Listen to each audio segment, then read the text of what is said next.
Okay, class, today we are working on solving two-step equations. This is when being able to show your work is going to be able to become very helpful to you. So we have an equation 3x plus 7 equals negative 5. I want to remind you that our ultimate goal is to get the x by itself. So when we're solving two-step equations, we are going to start by getting rid of the 7 that's on the left-hand side. And notice that we're not getting rid of the 3 first. We must get rid of whatever's added or subtracted first if it is in our problem. So we're going to subtract 7 from both sides. That is going to leave us with 3x equals negative 5 minus 7. Negative 5 minus 7 we know is negative 12. Remember, if you need to add the opposite to do that, we go negative 5 plus a negative 7, where we can see that both of those, when we add the absolute values together, because they're both negative, 5 plus 7 is 12, and a negative plus a negative is a negative. So then, we're going to get rid of this 3. So we're going to divide both sides by 3. And x is going to equal negative 4. Because a negative divided by a positive is a negative, and 12 divided by 3 is 4. Now we have the variable by itself.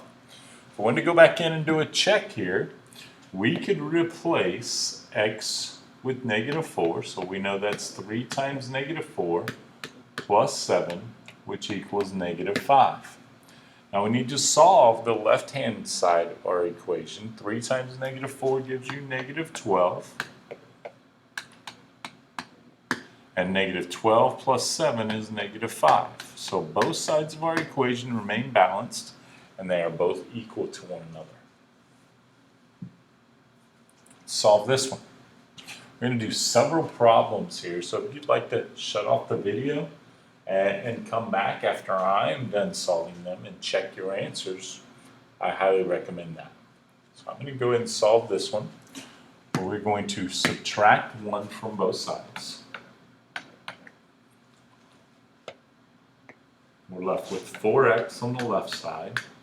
5 minus 1 is 4. We're going to divide both sides by 4.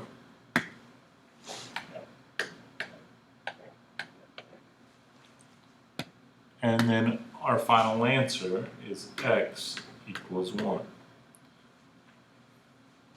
So 4 divided by 4 on the left side is 1. We have 1x there. 4 divided by 4 on the right side is 1. Once again, you can always go back in and check your answers by replacing the x with the 1 in this problem. Let's move to the next one.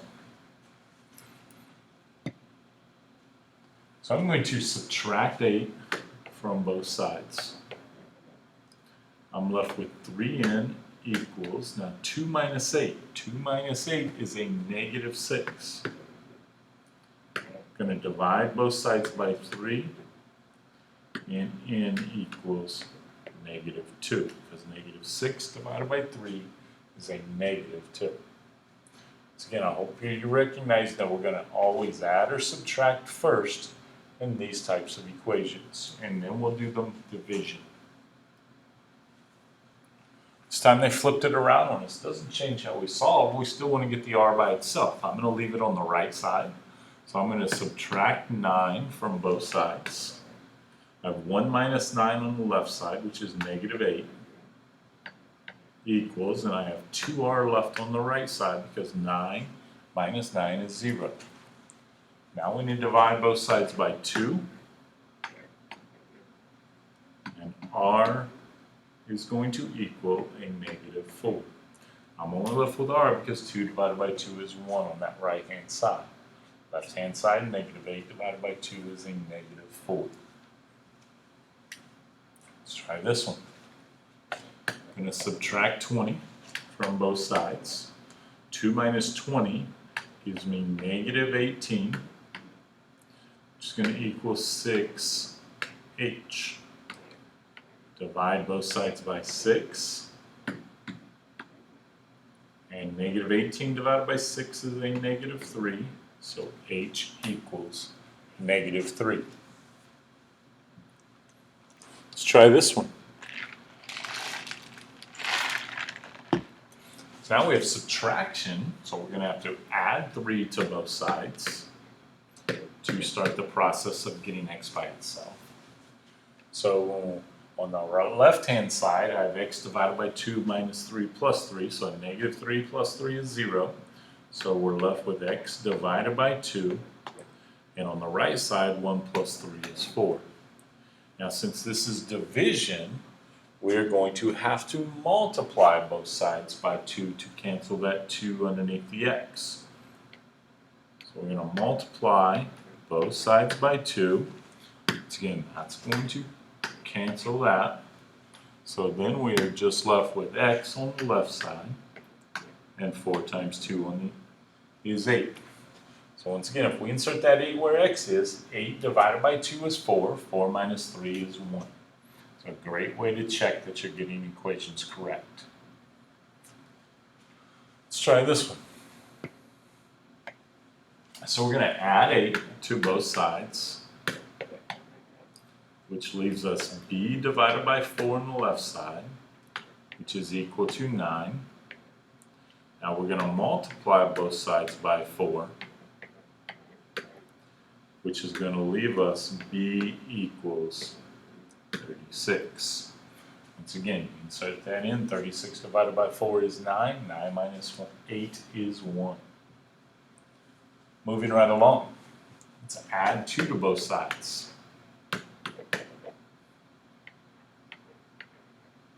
This is c divided by 6 on the left side. 6 plus 2 equals 8. We're going to multiply both sides by 6, which leaves us c equals 48.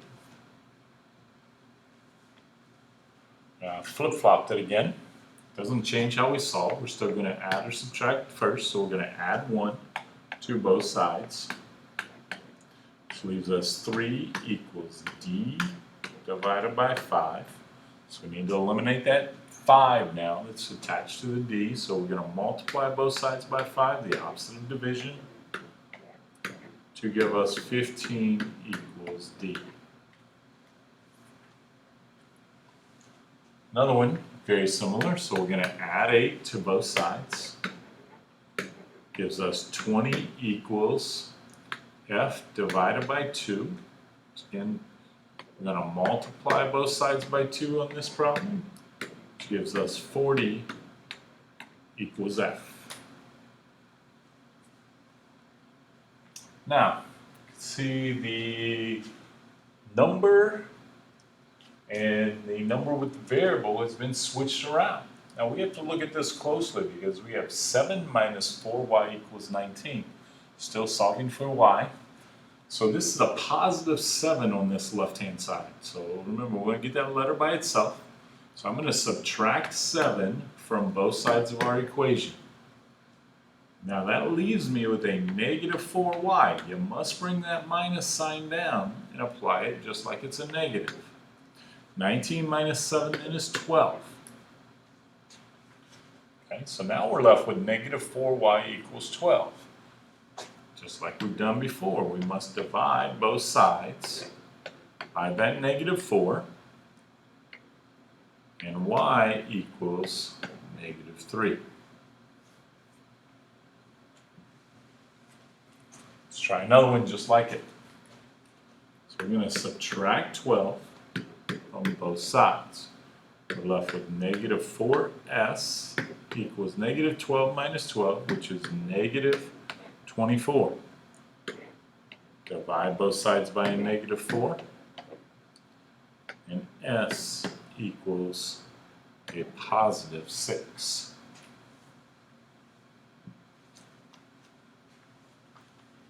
Now we have 6 minus 2m equals 8. So we're going to subtract 6 from both sides, which leaves me a negative 2m. Don't forget to bring that negative down. 8 minus 6 is 2. Divide both sides by negative 2, and m equals negative 1. Hopefully you're noticing by now When we did one-step equations, we're just doing each one of those steps now individually and making it a multi-step problem. Please remember you're going to add or subtract first, then do the multiplication or division. Last one like these. So now we want to get that n by itself. So negative 2 equals 5 minus n. So we've got to get rid of this 5 first, and it's a positive 5, so we're going to subtract 5 from both sides. Negative 2 minus 5 is negative 7. Now we're left with a negative n, but we're not allowed to have negative letters by themselves when we're solving equations. So I need to multiply both sides times a negative 1. The reason I multiply by negative 1, it's going to help me eliminate that negative sign in front of the variable, because I know a negative times a negative is a positive. And this negative 1n times negative 1 is just a positive 1n, so that eliminates that negative that's in front of the variable. Negative 7 times negative 1 is a positive 7n. So if you put that 7 back into this equation, you can see 5 minus 7 does equal a negative 2.